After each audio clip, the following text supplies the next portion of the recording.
Hello friends, तर स्वागत आहे तुमचं आपल्या या यूट्यूब चॅनलवरती. मित्रांनो, चॅनलवर नवीन असाल तर चॅनलला सबस्क्राईब नक्की करा.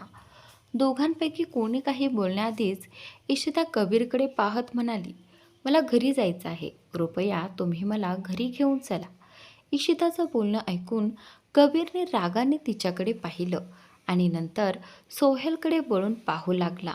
खरं तर इशिता खरोखरच त्या क्षणी घरी जायचं इच्छित होती. ती दोघांच्या वादात येऊ इच्छित नव्हती, पण अचानक तिच्या पोटात तीव्र वेदना सुरू झाल्या होत्या. ती वेदना सहन करत होती, पण आता तिला कसेही करून तेथून निघून जायचं होतं. मात्र कबीर तिचं काहीच ऐकत नव्हता. दोघेही एकमेकांशी भांडण्यात गुंतले होते. त्या दरम्यान इशिताने पोटावर हात ठेवून डोळे घट्ट मिटले. अनयालाही त्याचं भांडण पाहून त्रास होऊ लागला होता. असिस्टंटसुद्धा तिथेच उभा होता आणि तो देखील समजत नव्हता की हे दोघं कसं थांबवायचं. तेव्हाच इशिता जी वेदनेने डोळे मिटून बसली होती, ती अचानक कबीरचा हात घट्ट पकडून मोठ्याने ओरडली. तिच्या आवाजाने कबीर आणि सोहेल दोघेही क्षणभर गप्प झाले आणि सगळ्यांचं लक्ष एकाच वेळी इशिताकडे गेलं. इशिता पोट धरून वेदनेनं विवळत होती. हे पाहून कबीरच्या चेहऱ्यावर घाबरलेपणा आणि काळजी स्पष्ट दिसू लागली. तो तिला सोफ्यावर बसवत घाईघाईने म्हणाला, काय झालं तुला? पोटात खूप दुखते का? चल, मी तुला हॉस्पिटलमध्ये घेऊन जातो. असं म्हणताच त्याने तिला उचललं आणि बाहेर जायला लागला. सोहेलला देखील आपल्या बहिणीला वेदनेत पाहवत नव्हतं. तोही पुढे येऊ लागला, पण अनयाने त्याला थांबवत म्हणाली, या क्षणी नाही, भाऊला इशिताची मदत करू दे. अनयाने हात धरल्यावर सोहेलने रागाने तिच्याकडे पाहिलं, पण कबीरने तत्काळ इशिताला आपल्या बाहुपाशात घेतलं आणि असिस्टंटसह घराबाहेर निघून गेला. सोहेलही मागे राहणारा नव्हता. त्यालाही आपल्या बहिणीची काळजी होती. अनयालाही देखील इशिताची खूप चिंता वाटत होती, म्हणून तीही सोहेलसोबत हॉस्पिटलकडे निघाली. काही वेळातच कबीर इशिताला घेऊन रुग्णालयात पोहोचला. तेथे पोहोचताच त्याने जोरात डॉक्टरांना हाक मारली. बरेच डॉक्टर इतर रुग्ण तपासत होते, पण कबीरला पाहताच काही डॉक्टर तातडीने त्याच्याकडे आले. कबीरने वेळ न दवडता इशिताकडे बोट दाखवत म्हटलं, लवकर याचा चेकअप करा. डॉक्टर पहिल्यांदाच कबीरला एखाद्या मुलीसोबत पाहत होते, म्हणून थोडेसे आश्चर्याने दोघांकडे पाहू लागले. पण कबीरने डॉक्टरकडे पाहिलं आणि पाहिलं की तो इशिताकडेच एकटक बघतोय. तेव्हा तो रागाने दात खात म्हणाला, मी सांगितलं ना, लवकर तपासणी करा. कबीरच्या आवाजातला राग पाहून डॉक्टरांनी तत्काळ नर्सला बोलावलं आणि इशिताला तपासणी कक्षात नेलं. कबीर बाहेर बसून इशितेची वाट पाहू लागला. त्याला आत जाऊन तिच्या जवळ राहायचं होतं, पण डॉक्टरांनी त्याला आत जाण्यास मनाई केली होती. असिस्टंट जो कबीरसोबतच आला होता, तो कबीरच्या चेहऱ्यावरचा स्पष्ट भीतीचा भाव ओळखू शकत होता. त्याने कबीरच्या खांद्यावर हात ठेवून शांत स्वरात म्हटलं, सर, मॅडमला काही होणार नाही, कृपया तुम्ही शांत व्हा. हे ऐकून कबीर म्हणाला, मी शांत कसा राहू? तू पाहिलंस ना, ती किती त्रासात होती.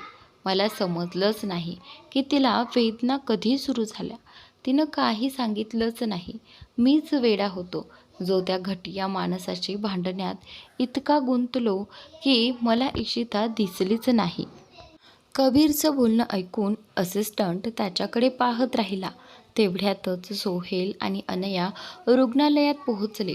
अनया कबीरकडे धावत येऊन विचारते, भाऊ, इशिता कुठे आहे? ती तुमच्यासोबत होती ना? कबीरने तपासणी कक्षाकडे बोट दाखवत सांगितलं, इशिता आत आहे, डॉक्टर तिची तपासणी करत आहेत. हे ऐकून अनयाने कपाळावर हात ठेवत खिन्नपणे म्हणाली, मी तिला सांगितलं होतं, पण ती माझं काही ऐकतच नव्हती. मी तिला थांबवलंही होतं, पण ना ती माझं ऐकत होती ना राघवचं. कधी कधी मला समजत नाही ही मुलगी इतकी हट्टी का आहे. अनयाचं बोलणं ऐकून कबीर आणि सोहेल दोघेही तिच्याकडे पाहू लागले. तिला लक्षात आलं की ती घाबरून काय काय बोलून गेली आहे. मग ती पटकन कबीरकडे पाहत म्हणाली, भाऊ, आज कॉलेजमध्ये इशिताने बाहेरचं खूप खाल्लं होतं आणि जेव्हा मी घरी येत होतो तेव्हा रस्त्यात तिला गोलगप्पे दिसले, तर ती तेही खायला लागली. मी तिला थांबवलं होतं, पण ती म्हणाली मला खूप आवडतात, कित्येक दिवस झाले खाल्लेच नाहीत. हे ऐकून कबीर रागाने म्हणाला, तुझं शुद्धीत आहेस का नाही? तुला माहिती होतं की इशिताला बाहेरचं अन्न पचत नाही, तरी तू तिला रोखलं नाहीस. तू लहानपणापासूनच तिला ओळखतेस ना, मग तिच्या तब्येतीचा विचार का केला नाहीस? तुझ्यामुळे ती आता रुग्णालयात आहे. तुला तिला समजायला हवं होतं.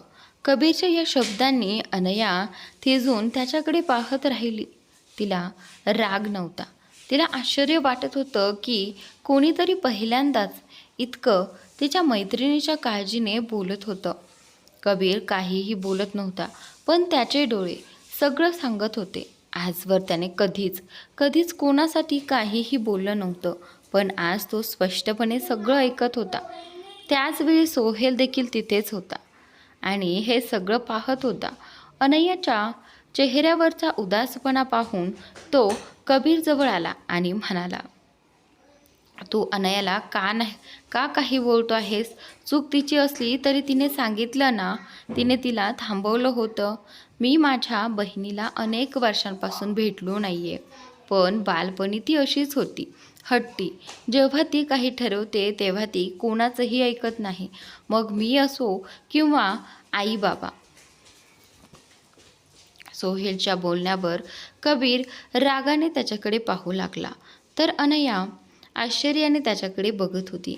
एकीकडे तिचा भाऊ तिच्यावर ओरडत होता आणि दुसरीकडे ज्याच्यावर ती तिटकारा करत होती तो तिची बाजू घेत होता, पण तिला त्याचं समर्थन नको होतं. त्यानंतर ती सोहेलकडे दुर्लक्ष करून कबीरला म्हणाली, सॉरी भाऊ, पुढच्या वेळेस मी काळजी घेईन, पण तुम्ही प्लीज तिला बाहेरचं खायला मनाई करा. मी तिला कित्येकदा थांबवलं आहे, पण ती नेहमी मला शपथ घालते. आणि त्यानंतर इकडे अनयाचं बोलणं ऐकून कबीर तिच्याकडे पाहत राहिला.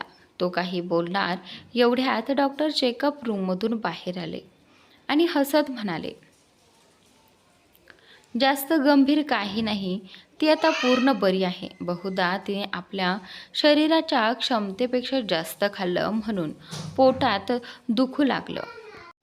फक्त एक गोष्ट लक्षात ठेवा, जर ती असंच बाहेरचं तेलकट खाणं चालू ठेवलं तर पुढे जाऊन तिच्या लिव्हरला त्रास होऊ शकतो. सध्या मी औषधं दिले, काही समस्या नाही. रिपोर्ट येईपर्यंत नेमकं काही सांगता येणार नाही, पण ती नॉर्मल आहे. तुम्ही तिला घरी घेऊन जाऊ शकता. हे सांगून डॉक्टर तिथून निघून गेले. कबीरने डॉक्टरचं बोलणं ऐकलं आणि असिस्टंटकडे पाहत म्हणाला, या दोघांना सांग इथून जाऊ दे, मी इशिताला घरी घेऊन जातो. इतकं बोलून तो रागाने चेकअप रूमकडे गेला आणि त्याचनंतर कबीरचं बोलणं ऐकून सोहेलला प्रचंड राग आला. तो स्वतः आपल्या बहिणीला भेटू इच्छित होता, पण कबीरने त्याला जाण्यास सांगितलं. असिस्टंट त्याला थांबवत म्हणाला, सर, कृपया आजसाठी त्यांचं ऐका. ते खूप त्रस्त आहेत, विशेषतः त्या मॅडमबद्दल तर फारच चिंताग्रस्त आहेत. असिस्टंटचं बोलणं ऐकून सोहेल डोळे अर्धे मिटून म्हणाला, जर त्याला माझ्या बहिणीची एवढी काळजी आहे तर तो तिलाच त्रास का देतो? वारंवार तिचं मन का दुखावतो? हे बनावट प्रेमाचं नाटक आता थांबवावं लागेल. त्याला वाटतं का की मी त्याच्या या भावनांवर विश्वास ठेवेन? अजिबात नाही. सध्या मी जातोय कारण मला माझ्या बहिणीची चिंता आहे, पण लक्षात ठेव, मला कधीही वाटलं तर मी माझ्या बहिणीला भेटायला कुठेही येईन.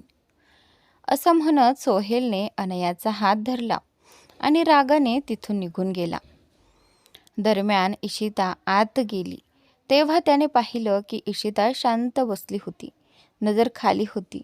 तो काही न बोलता तिला बेडवरून खाली उतरवून बाहेर घेऊन गेला. इशिताने आश्चर्याने त्याच्याकडे पाहिलं. तिला वाटलं होतं डॉक्टरांचं ऐकून कबीर तिच्यावर खूप रागावेल. कबीरने काहीच न बोलता तिला गाडीत बसवलं आणि स्वतः पुढे जाऊन बसला. आज पहिल्यांदाच तो इशिताला मागे बसवून स्वतः ड्रायव्हरच्या बाजूला बसला होता. असिस्टंटलाही हे पाहून आश्चर्य वाटलं, पण त्याला कारण माहीत होतं. म्हणून तो काहीच न बोलता ड्रायव्हर सीटवर बसला आणि गाडी सुरू केली. थोड्याच वेळात दोघं खन्ना मेन्शनमध्ये पोहोचले. संपूर्ण प्रवासात कबीरने इशिताशी एक शब्दही बोलला नाही. घरी आल्यावरही तो काही न बोलता थेट आपल्या खोलीत गेला. घरच्यांनाही इशिताबद्दल समजलं होतं. मयंक जो तिची वाट पाहत होता ती आल्यावर घाबरून म्हणाला, भाभी तुम्ही ठीक आहात ना? असिस्टंटने सांगितलं होतं की तुम्ही हॉस्पिटलमध्ये आहात आणि पोटात खूप दुखत होतं. मी किती वेळा सांगितलंय बाहेरचं खाऊ नका. मयंक इशिताला म्हणाला. मयंकचं बोलणं ऐकून इशिता शांतपणे म्हणाली, मी रोज नाही खात. काल फक्त मन झालं म्हणून खाल्लं. आता पुढे नाही खाणार. मला साधं खाणं आवडत नाही म्हणून मी कॅन्टीनमध्ये काही खात नाही. पण काल अनयासोबत गेले होते म्हणून बाहेरचं खाल्लं. मयंकने सुटकेचा श्वास घेत म्हणाला, मला किती भीती वाटली होती माहिती आहे का? कळलं का की तुम्ही हॉस्पिटलमध्ये आहात तर मी सुद्धा. असिस्टंट म्हणाला, मला सांगण्यात आलं होतं की तुम्ही लोक घरी येत आहात म्हणून मी तेव्हापासून तुमची वाट पाहत होतो. शेवटी तुम्हाला नीट पाहून मला थोडं समाधान वाटलं. नाहीतर मी तर खूप घाबरलो होतो. मयंकच्या या शब्दांवर इशिता त्याच्याकडे पाहू लागली. तेव्हाच जानकी खन्ना तिच्याकडे आली आणि प्रेमळ स्वरात म्हणाली, बाळा पुढच्या वेळी तुला असं काही खायचं असेल ना तर मला सांग. मी नोकराला सांगून ते घरी बनवून घेईन. घरचं खाल्लंस तर पोटात त्रास होणार नाही. आता तरी तू थोडा आराम कर. जानकी खन्नाच्या या काळजीपूर्वक शब्दांवर इशिता हलकीशी हसली आणि शांतपणे आपल्या खोलीत निघून गेली. खोलीत गेल्यावर तिने पाहिलं की कबीर सोफ्यावर बसून लॅपटॉपवर काही काम करत होता. हे पाहून इशिताने आपला फोन टेबलवर ठेवला. कॉलेजची बॅग बेडवर ठेवून कपाटातून कपडे काढले आणि बाथरूमकडे गेली. थोड्या वेळाने ती बाहेर आली तेव्हा कबीर अजूनही तसाच कामात गुंतलेला होता. इशिता बेडवर बसत म्हणाली, तुम्हाला मला काही सांगायचं नाही का? कबीर तिच्याकडे न पाहताच शांतपणे म्हणाला, मी काही सांगून काही उपयोग नाही. तू माझं ऐकशील का? म्हणूनच मी ठरवलंय की काही बोलायचंच नाही. कबीरच्या या शब्दांवर इशिता खाली पाहत म्हणाली, असं नाही आहे, मी तुमचं ऐकते. पण काय करू, कधी काही करायला जाताना विसरून जाते की तुम्ही काही सांगितलं होतं. आणि खरं सांगते मी रोज बाहेरचं खात नाही. हे ऐकून कबीर चिडला. त्याने लॅपटॉप बंद करून उठला आणि तिच्या चेहऱ्याजवळ येत रागाने म्हणाला, बस असंच निरागस बनून तू माझं मन वितळवतेस. तुला कल्पना आहे का जेव्हा तू वेदनेत होतीस तेव्हा मला किती त्रास झाला होता? तुला तसं पाहून मला असं वाटलं जणू तुला गमवावेन की काय. इतकं बोलून कबीर अचानक थांबला. त्याला जाणवलं की तो घाईघाईत काय बोलतोय आणि का बोलतोय. यातून त्याला जे जाणवत होतं ते मान्य करायलाच तयार नव्हता. कबीर शांत झाला तसा इशिता फक्त त्याच्याकडे पाहत राहिली. तिला विश्वासच बसत नव्हता की कबीरला तिची एवढी काळजी आहे की ती हरवेल याची भीती त्याला वाटते. कबीरने जरी वाक्य पूर्ण केलं नव्हतं तरी इशिताने त्याच्या मनाचा अर्थ ओळखला होता. इशिताच्या चेहऱ्यावर हलकं हास्य उमटलं. कबीर मात्र थोडा दूर जात म्हणाला, मी जे काही म्हणालो ते तू चुकीच्या अर्थाने घेऊ नकोस. मला तुझी काळजी आहे असं नाही, पण मला हे नको होतं की आईला पुन्हा माझ्यावर ओरडायची संधी मिळावी. कारण तुला काही झालं की आई थेट माझ्याकडे येते. त्यामुळे तू स्वतःची काळजी घेणंच बरं. असं म्हणून कबीर आपला लॅपटॉप घेऊन खोलीतून बाहेर गेला.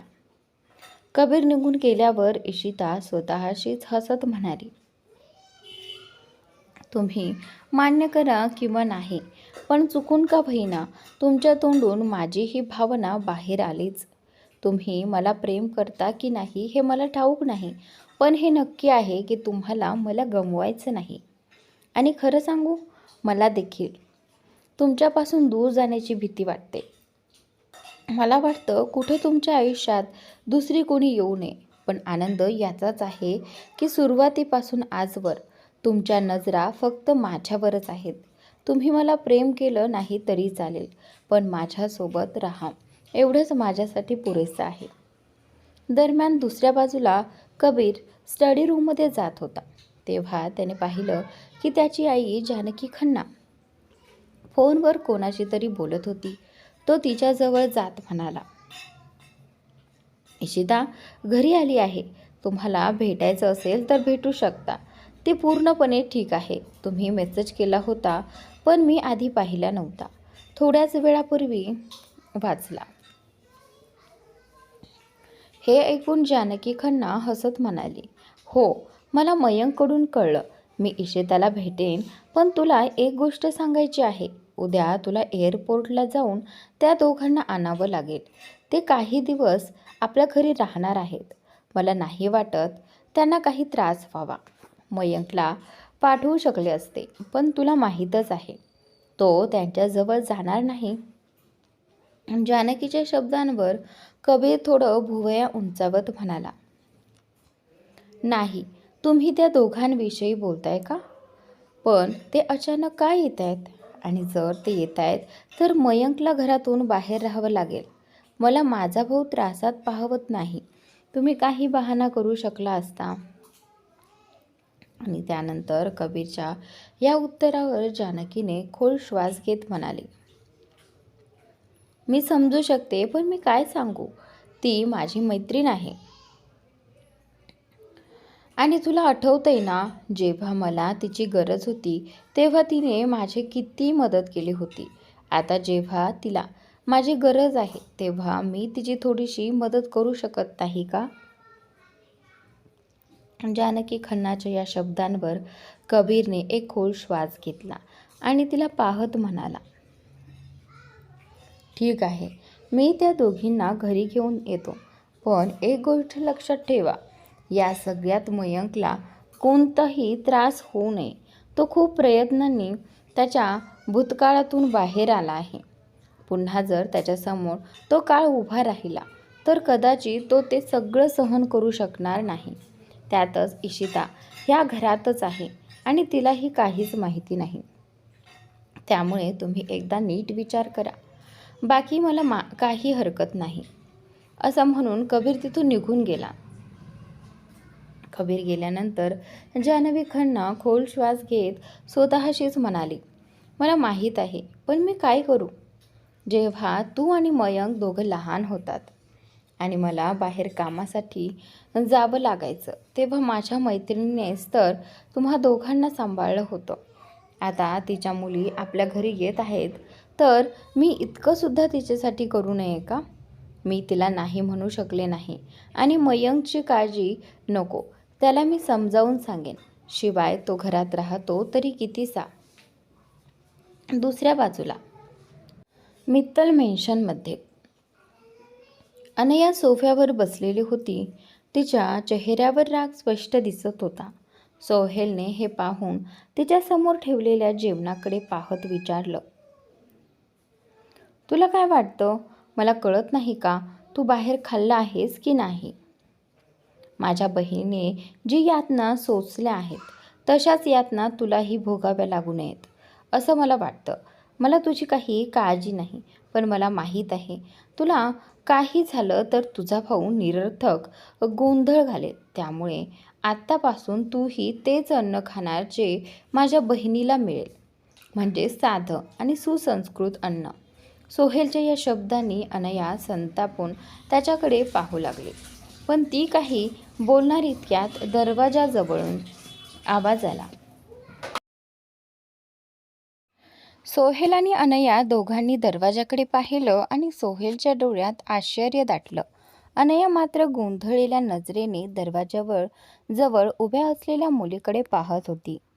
आणि त्यानंतर अनयाला ती ओळखीची नव्हती, पण सोहेल तिला पाहताच हसला आणि अनयाला तिथेच सोडून दरवाजाकडे गेला. त्याने आनंदाने म्हटलं, अंजली, तू इथे? सोहेलच्या तोंडून अंजली हे नाव ऐकून अनया तिच्याकडे वरून खालीपर्यंत पाहू लागली. ती दिसायला खूपच सुंदर होती आणि तिने घातलेले कपडेही फार छोटे व आकर्षक होते. जणू ती एखादी मॉडेलच भासत होती. अंजलीने सोहेलला पाहताच आनंदाने त्याच्या जवळ जाऊन त्याला मिठी मारले. ती खूप आनंदी होती आणि सोहेल सुद्धा शांत राहिला नाही. त्यानेही तिला घट्ट मिठी मारली. दोघे जण जणू एखादं प्रेमी युगुल असल्यासारखे भासत होते, ज्यांची खूप दिवसांनी भेट झाली होती. काही क्षणांनी अंजली थोडी दूर होत हसत म्हणाली, शेवटी मला तुझं घर सापडलं. पण तू घर बदलत राहतोस का रे सतत? तुला माहिती आहे का, मी तुला किती कॉल केले होते, पण तू एकही कॉल उचलला नाहीस. नंतर मला तुझ्या नोकराचा नंबर आठवला, म्हणून मी त्याला कॉल करून पत्ता विचारला आणि थेट इथे तुला भेटायला आली. अंजलीच्या या बोलण्यावर सोहेल हसत म्हणाला, ओ सॉरी, खरंच माझ्या लक्षात आलं नाही. फोन बहुतेक असिस्टंटकडे राहिला असावा आणि मी लक्षच दिलं नाही. माफ कर मला. तू बाहेर का उभी आहेस? आत ये ना. तुला माहिती आहे मी तुला किती मिस केले. सोहेलचं बोलणं ऐकून अंजलीनेही हसत उत्तर दिलं, हो, अर्थातच तू मला मिस केलंच असणार. आणि तुला माहिती आहे, मी तुला खूप मिस केलं. विशेषतः आपण जेव्हा डेटवर जायचो, एकत्र जेवायचो आणि आठवतंय का, आपण समोरच्या मुलींना कसं चिडवायचो. त्या आठवणींवर विचार केला की अजूनही हसू येतं. आपण किती वेडे होतो त्या काळात. सोहेलने हसत उत्तर दिलं, हो, मी ते दिवस कसे विसरेन. तुला माहिती आहे, तुझ्यापासून दूर गेल्यानंतर मी त्या दिवसांना खूप मिस केलं. आता मात्र वेळच मिळत नाही. माझ्या आयुष्यात तुझ्यासारखी मुलगी नाही की जिच्यासोबत मी वेळ घालवू शकेन. त्यामुळे आता सगळा वेळ व्यवसायात घालवतो. पण तू इथे अचानक कशी आलीस? अंजली काही बोलणार इतक्यात तिचं लक्ष सोफ्यावर बसलेल्या अनयाकडे गेलं. तिनं अनयाकडे वरून खालीपर्यंत पाहिलं आणि नंतर प्रश्नार्थक नजरेने सोहेलकडे पाहिलं. सोहेलनेही अनयाकडे पाहिलं. ती मात्र दोघांकडे वेगळ्याच नजरेने पाहत होती. तेव्हाच अंजली सोहेलकडे बघत अनयाकडे बोट दाखवत म्हणाली, ही कोण आहे? तू मला सोडून दुसरी कोणीतरी मैत्रीण बनवली आहेस का? तू माझा विश्वासघात केला आहे सोहेल. तू असं कसं करू शकतोस? तुला तर मी आवडते ना, मग ही कोण? आणि तू मला याबद्दल सांगितलंच तरी नाही. अंजलीचं बोलणं ऐकून सोहेलने चेहरा वाकवला आणि शांतपणे म्हणाला, तुला कोणी सांगितलं की ही माझी मैत्रीण आहे? असं समजून घे की ही काही दिवसांची पाहुणी आहे. ना ही माझी मैत्रीण आहे ना काही दुसरं. ही फक्त काही दिवस इथे राहणार आहे आणि हिचे नाव आहे अनया खन्ना. त्यानंतर सोहेलच्या तोंडून स्वतःबद्दल असं ऐकून अनया चूप कशी बसली असती. ती रागाने उठली, त्याच्या जवळ गेली आणि दात ओठ खात म्हणाली, का रे, तुझ्या गर्लफ्रेंडला खरं सांगायला लाज वाटते का तुला? का नाही सांगत की मी अनया खन्ना नाही तर अनया मित्तल आहे, तुझी पत्नी. त्यानंतर तू तुझ्या गर्लफ्रेंडला माझ्याबद्दल सांगत नाहीयेस, म्हणजे तू मला आणि तिलाही फसवत आहेस. हे बरोबर नाहीये सोहेल. माझं आयुष्य उद्ध्वस्त करून आता दुसऱ्या मुलीचं आयुष्य पण नासवायचं ठरवलंस का? जर असं काही मनात आलं तर लक्षात ठेव, माझ्यापेक्षा वाईट कोणीही नसेल. तुझ्यासाठी मिस्टर सोहेल मित्तल. अनयाचं बोलणं ऐकून सोहेल तिच्याकडे अवाक होऊन पाहत राहिला. पण अंजली मात्र हसू थांबू शकली नाही. कारण तिच्या आयुष्यात पहिल्यांदाच तिने सोहेलच्या चेहऱ्यावर भीती पाहिली होती. लहानपणापासून ती त्याच्या सोबतच होती आणि आत्तापर्यंत सोहेल सगळ्यांना घाबरवायचा. पण आज तो स्वतः घाबरलेला होता. यावर अंजलीला विश्वास बसत नव्हता.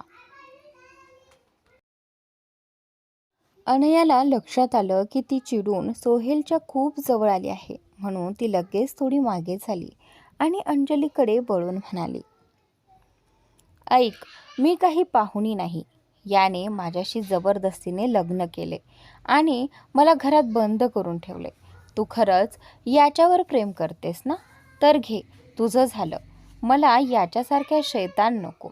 मी पत्नी म्हणून इथे राहणार नाही, पण याचं आयुष्य उद्ध्वस्त करण्यासाठी मी इथून जाणार नाही. कारण याने मला माझ्या घरात जायला मनाई केली आहे आणि मी माझ्या घरी तेव्हा जाईन जेव्हा याचं सगळं नष्ट होईल. तू आली आहेस, ठीक आहे. हवं तर तू माझी मैत्रीण होऊ शकतेस. अनयाने अंजलीला विचारलं. अनयाचं बोलणं ऐकून अंजली हलक्यात हसत म्हणाली, अनया खन्ना म्हणजे तू कबीर खन्नाची बहीण ना? तुझ्याबद्दल मी बरंच ऐकले आणि हो, मी याची गर्लफ्रेंड नाही आहे असं म्हणू शकते की आम्ही गर्लफ्रेंड बॉयफ्रेंड होऊ शकलो असतो किंवा नवरा बायकोसुद्धा. पण सोहेल नेहमी म्हणतो की मी त्याच्या टाईपची नाही. त्याला अशी मुलगी हवी जी त्याच्या खाली राहील. जरी लग्न जबरदस्तीचं झालं असलं तरी लग्न झालंय ना? मग तुम्ही दोघंही जर या नात्यातून मुक्त व्हायचं ठरवलंय तर एकमेकांना घटस्फोट द्या आणि शांततेने आपापल्या वाटेने चाला. अंजलीचं बोलणं ऐकून सोहेलने डोळे निमुळते करत थंड सुरात म्हटलं, मी इतक्या सहजतेने घटस्फोट देणार नाही. अजून माझं काम संपलेलं नाही. जोपर्यंत माझी बहीण त्या कबीर खन्नाला डिवोर्स देऊन माझ्या घरी परत येत नाही, तोपर्यंत मी अनयाला माझ्या पिंजऱ्यातून मोकळं करणार नाही. सोहेलचं बोलणं ऐकून अनया हात ओवाळत उपहासाने म्हणाली, तर मग मिस्टर सोहेल मित्तल, तुम्ही आयुष्यभर मला सहन करायला तयार राहा. कारण मी माझ्या भावाचा आणि इशिताचा डिवोर्स होऊ देणार नाही. जरी मला तुझ्या या पिंजऱ्यात बंद राहावं लागलं तरी मी त्यांना वेगळं होऊ देणार नाही. अनयाचं उत्तर ऐकून सोहेल रागाने हात छातीवर क्रॉस करून म्हणाला, मी पण बघतो तुझा भाऊ माझ्या बहिणीला डिवोर्स कसा देत नाही ते. त्यानंतर आयुष्यात पहिल्यांदा एखादा भाऊ स्वतःच्या बहिणीचा घटस्फोट करवण्यासाठी एवढा पुढे आलाय. नाहीतर आजकालचे भाऊ तर आपल्या बहिणींना दुर्लक्ष करतात. पण मी तसं नाही. मी माझ्या बहिणीला माझ्या घरी आणून तिला राणी बनवणार आहे. सोहेलच्या बोलण्याने अनायालाही चिडली आणि तावातावाने म्हणाली, हां, जसं माझा भाऊ तिला तुझ्या घरात नोकराणीसारखं ठेवतो का काय? लक्षात ठेव, जितकं प्रेम तू देऊ शकणार नाहीस त्यापेक्षा 1000 पट जास्त प्रेम माझा भाऊ इशिताला देईल. आणि तुला ठाऊक आहे का, इशिता आणि माझ्या भावाचं लग्न करवणार मीच आहे. मग काय करशील तू? माझं आयुष्य अजून बरबाद करशील? आधीच माझं अर्ध आयुष्य नष्ट केलंस, आता बाकीचंही करायचंय का? हवं असेल तर सांग, मी तुझ्यासोबत तुझ्या खोलीत येते. त्या क्षणी अनया इतकी रागात होती की तिला स्वतःचं काय बोलते याचं भानही उरलं नव्हतं. तर मित्रांनो, आजचा भाग इथेच संपलेला आहे. पुढील भाग खूप इंटरेस्टिंग आहे, तर नक्की पहा आणि चॅनलला सबस्क्राईब नक्की करा.